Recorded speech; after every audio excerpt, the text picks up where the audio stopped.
예, 안녕하세요. 책을 읽어주는 여자 영주입니다. 예, 좋은 아침입니다. 저는 또 국민이 임무죠. 일하는 사람 일을 열심히 하고 이제 귀가했습니다. 산다는 건 그런 것 같습니다. 어떻게 잘 살다 죽을 수 있는지. 벌써 이제 9월이 되잖아요. 9월도 이제 열흘밖에 안 남았네요. 항상 고민입니다. 이제 어떻게 살다 죽는 것이 최선일까?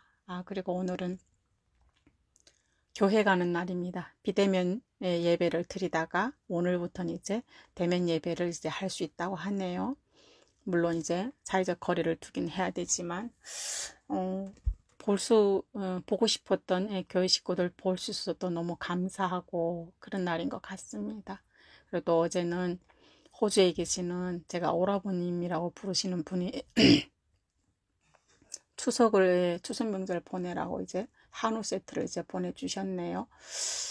살다가 타인으로부터 이제 받아본 적이 별로 없어서 너무너무 고맙고 이제 황송하고 또 어떻게 보답을 해드려야 될지 그런 마음도 이제 듭니다. 그리고 또 이제 저녁에 제가 또 유튜브를 뭐 아마추어처럼 하긴 해도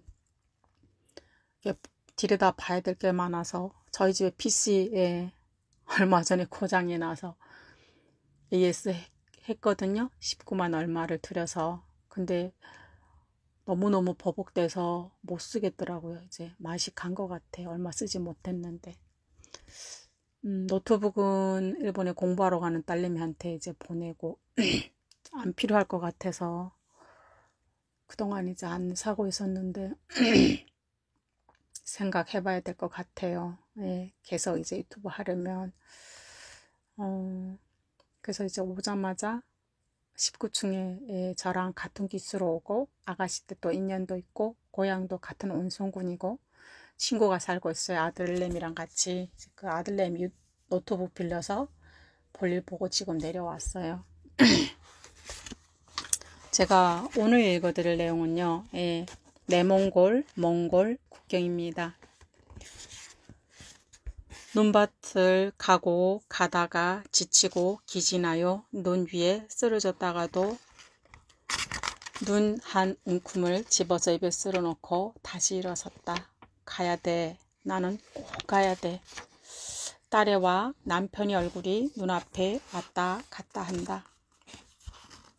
탈북자인 아내를 만나 고생하는 남편에게, 내가 낳은 내 사랑하는 딸에게 탈북자인 이 엄마가 할 수 있는 최상의 선택은 나를 받아주는 대한민국으로 가서 떳떳하고 당당한 신분 있는 아내, 신분 있는 엄마가 되는 길이어서 떠나긴 했다.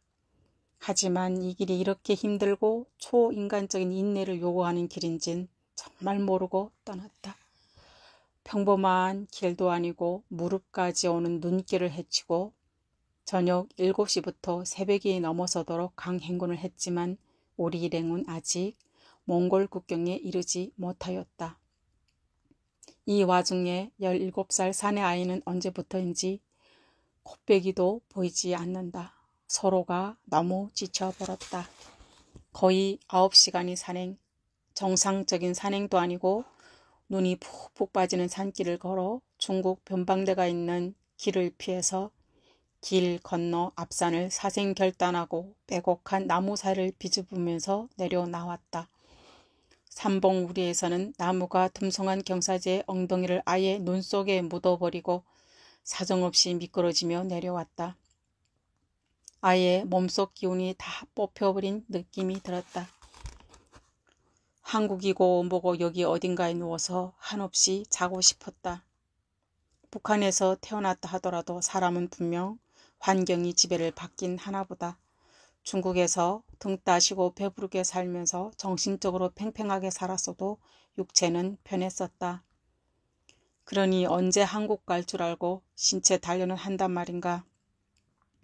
한국 가는 길이 이리 어렵고 험난한 줄 상상도 못했고 무릎까지 올라오는 눈길도 생전 처음으로 걸어보는 길이었다. 무릎까지 오는 산속의 눈길을 장장 9시간이나 걸은 건 처음이니 너도 나도 죽을 맛이 따로 없다. 지금이 바로 그 죽을 맛을 경험하는 길이었다. 일행 중 몇은 어디에 있는지도 알 수 없다. 그런데 어슴풀의 앞에서 웬 남정네들이 지팡이를 짚고 가까이 오는 것이 보였다. 앞에서 길을 안내하던 지방 브로커들이었다. 그들은 우리 일행 중 제일 앞선 두 사람들에게 몽골 국경을 넘어선 다음에 갈 길을 알려주었다면서 짚고 있던 지팡이를 들고 오던 길을 가리키며 중국말로 말했다. 이제 여기서 1시간 푼이 되게 걸어가면 몽골 국경이 나오고 이미 너희 일행 중 2명은 거기서 기다리니 빨리 가라고 하면서 꼭 성공할 거란다. 틀림없이 여기로 너희 선배들이 많이 갔다고. 아마 국경을 넘어 2-3시간 걸으면 몽골 변방대가 있을 거란다. 그리고는 자기네들은 집으로 돌아가는 길이라고 말하며 무섭게 발걸음을 옮겨 놓았다. 뭔가 가슴속에서 뚝 떨어지는 기분이 든다. 그래, 몽골 변방대 가려고 이 몇 날을 숨도 바로 못 쉬고 지내면서 산봉우리를 치달아 오르내리며 여기까지 오지 않았던가. 그 마지막 끝이 정녕 보이나 싶다. 가슴이 벌렁거리고 어제 저녁부터 힘들게 산 눈길을 걸어 올라왔다는 것이 마냥 자랑스럽기까지 한다. 1년치고는 제일 긴 2월이 또 하루가 밝아오고 있다. 길 안내자의 말에 지친 심신을 보상받듯 우뚝 일어섰고 눈을 한 움큼 움켜쥐고 입으로 가져갔다. 그리고 크게 숨을 들이쉰다. 이제 몽골 국경이 눈앞에 있다지. 이제 3시간이면 우리 일행은 몽골 국경경비대의 뜨끈한 난로불 앞에 앉아 있을 것이다. 그렇게 서로를 위안했다. 순간 딸의 얼굴과 남편의 얼굴이 눈앞에 스쳐 지나갔다.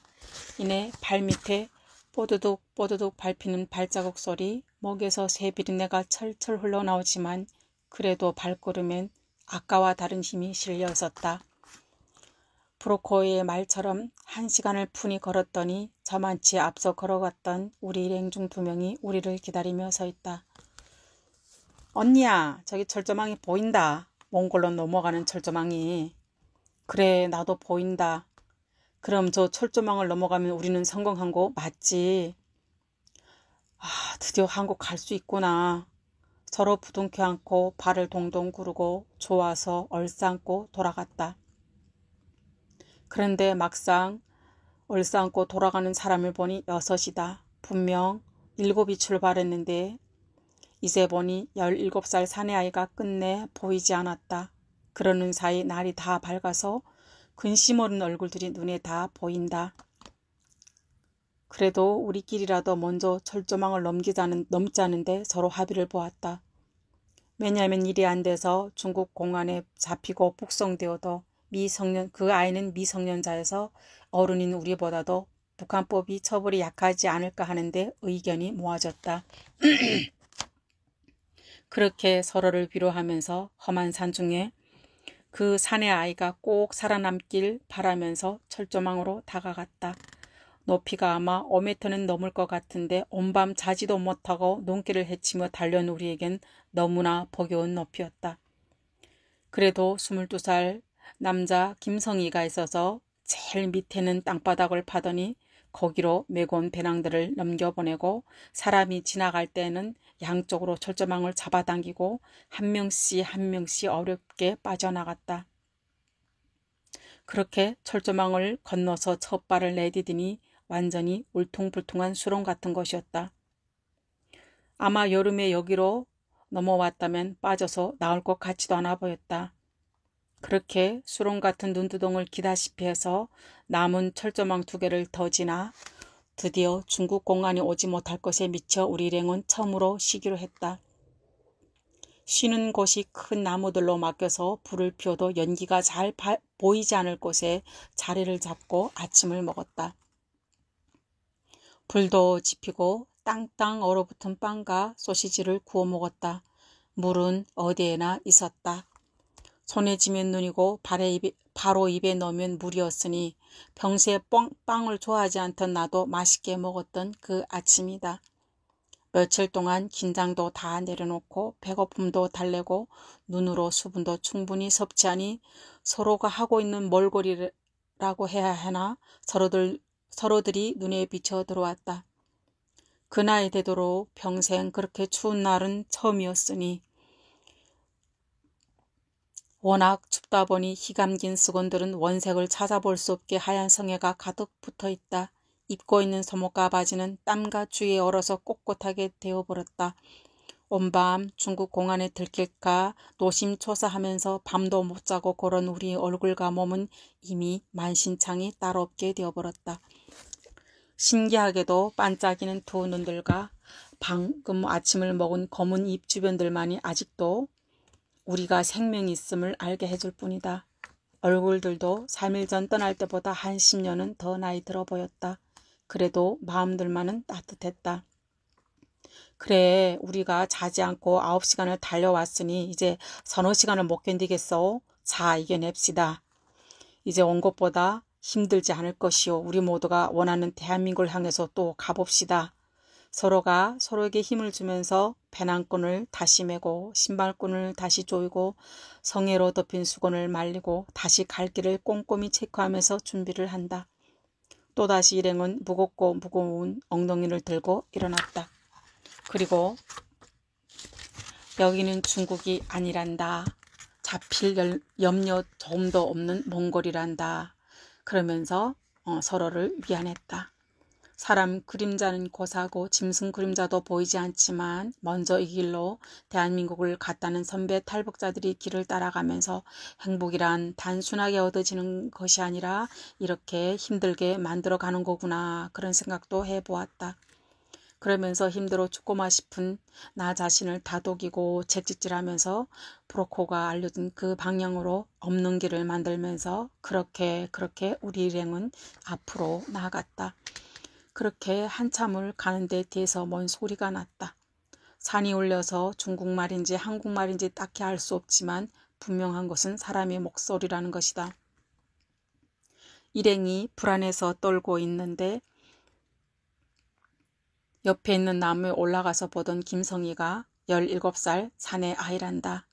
우리가 두고 가더라도 얼어 죽지 말고 공안에 잡혔다 해도 미성년자이기 때문에 살아서 다시 한국에 올 수 있을 거라고 서로가 미안하면서 두고 떠났던 그 사내 아이란다. 서로가 자신이 처한 신분 때문에 깊은 산이 눈 속에 사내 아이를 두고 온다는 게 영 마음에 내키지 않았었던 일행은 사내아이 출연으로 서로 감격하였다. 우리 일행은 환성을 질렀고 그 남자아이도 어젯밤에 얼어 죽지 않고 살아서 우리 곁에 나타난 것이 너무너무 고맙고 감사해. 그 아이를 하늘 공중에 몇 번을 올렸다 내렸다 했는지 모른다. 무인산 중에 우리만 중국 공안에 안 잡히겠다고 어른도 아닌 사내아이를 버리고 온 것이 다 우리의 잘못인 양 서로 미안해하고 속상해했던 우리였으니 다시 만난 기쁨이 2배, 3배로 넘쳐날 것 같았다. 우리만 한국에 도착해서 그 아이의 삼촌에게 뭐라고 해야 하나. 깊은 산속에 애를 버리고 왔는데 살았는지 죽었는지 모른다 해야 하나. 그렇게 생각했는데 하늘에서 뚝 떨어진 것처럼 나타났으니 내일처럼 기뻤다. 그래서 물었다. 어젯밤 어디에 있었니? 따라오다가 너무 졸립고 춥고 그래서 길 옆에 조막 같은 게서 메고 오던 배낭에서 비닐을 꺼내서 감싸고 잤습니다. 기가 막히기만 하던 그 대답. 그래도 영하 40도 추위에 얼어 죽지 않고 다시 만났다는 것이 얼마나 대견스럽던지 서로가 붙들고 다시 만난 것을 반가워했고 잘했다고 둥을 두드려 줬다. 그랬던 그 사내 아이는 지금은 어디 있는지 살았는지 죽었는지 모른다. 정말 보고 싶다. 그런데 형색이 너무 간단해서 물어보니 메고 오던 배낭을 버렸단다. 한참을 자다가 깨어보니 혼자라는 생각에 겁이 덜컥 나더란다. 인가도 없는 무인산 중에 자기 혼자 있다는 게 너무 무서워서 다 버리고 이렇게 달려왔단다. 물론 우리들이 걸었던 발자국을 찾아서 바로 여기까지 왔단다. 그리도 고마울 수가 없었다. 물론 그 사내아이가 버린 배낭 속에는 우리들이 추울 때 필요한 휘발유 한 병과 그 아이 일주일 식량이 들어있었다. 그 아쉬움도 그가 살아온 목숨보다는 덜하게 다시 의기투합에 산길을 토파 나갔다. 우리는 다시 그렇게 7명이 되었다. 여기까지입니다. 제가 쓴 제 책은 저희 집 남편이나 저희 딸은 끝까지 읽지 못했습니다. 제 딸도 제 남편도 이제 너무 마음이 아파서 읽을 수가 없다고 하더라고요. 근데 저는 이제 읽어내려갑니다. 왜냐하면 나 하나만이 아픔이 아니고 대한민국으로 오고자 또 내 몸을 담보로 내 목숨을 담보로 자유를 찾아 떠났던 수많은 이제 탈북민들, 물론 성공해서 한국에 온 분들도 있지만 중간에 또 얼어서 동사하신 분들도 있고 공안에 이제 잡혀가신 분들도 있고 또 총에 맞아 돌아가신 분들도 있고 그리고 이제 메콩강 이제 건너다가 악오밥이 된 분들도 있고 그러니까 그런 얘기들을 그냥 입 다물고 있는 게 그냥 내 정체성에 대한 도리가 또 아닌 것 같고 늘 내가 살아있는 것이 살아있으면 그냥 살아있는 것이 아니고 또 북한에 남아있는 모든 2천만의 불쌍한 사람들 그리고 이제 대한민국에 오고자 내지 자유를 위해서 목숨을 이제 바친 모든 분들에게 내가 입 다물면 안 되겠다는 그런 소명의식 때문에 또 오늘도 이 책을 읽어 내려갑니다. 주말이니까 모두들 가족들과 또 신앙 안에서 그리고 또 본인들이 가지고 있는 그런 종교 안에서 잘 또 보내는 하루가 되기를 빌어보겠습니다. 안녕히 계십시오.